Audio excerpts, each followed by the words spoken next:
So I'm standing next to one of my favourite spots, the fallen oak, with some sad news.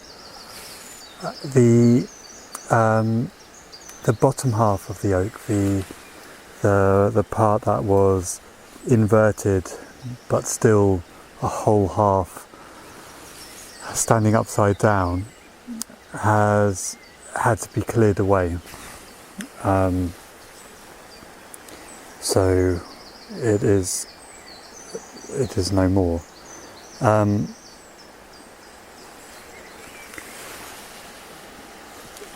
As you can imagine, that's quite sad for me.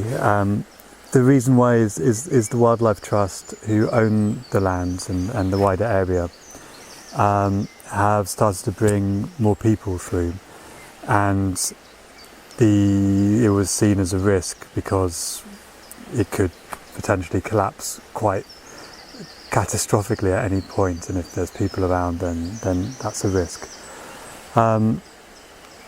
It's one of the challenges of people in rewilding spaces. You necessarily have to manage some of the wildness. It's a really difficult balancing act. So on the one hand, it's really important with rewilding to engage people and bring people into the process. It's the whole reason I've set up Wild Mosaic as it is. It's also part of the reason why I've gone for a digital approach rather than an in-person approach, because of this tension. What I'm keen to do is find ways of engaging people with this wildness, this process, whilst minimising the direct human involvement. But that is still important, and the way the Wildlife Trust works is really important and really great. So I understand why they felt they needed to do it, and as you might expect, they've done it in a really considerate way. So as you can see, a lot of the dead wood is still here, and will decay and provide a lot of those benefits. In some ways, the clearing will accelerate some processes. So these young hazel trees will branch out even quicker, and we'll see if new saplings will emerge from there. And you can see they've also made a lovely little circle there, so that school visits and other visits can sit.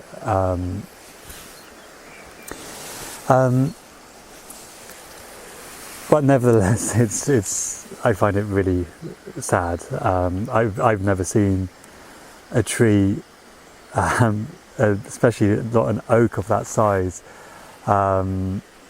fall and then slowly change in that way, and was really looking forward to seeing how that then decayed and fell apart and brought new life over time.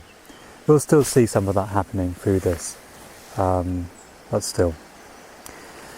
In other news, the rest of the oak, the fallen oak, is still here, and it's still alive.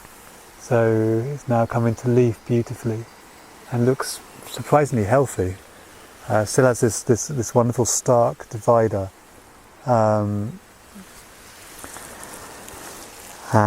you see some of the space around, with the foxglove coming through and the bracken rising up. So yeah, it's sad, but it's part of the process of how I learn, how I build Wild Mosaic, and how I better understanding rewilding and the dynamics with people. It's a funny day today. It's rainy and then sunny, and there's rainbows around. So it may be appropriate for my feelings at the moment.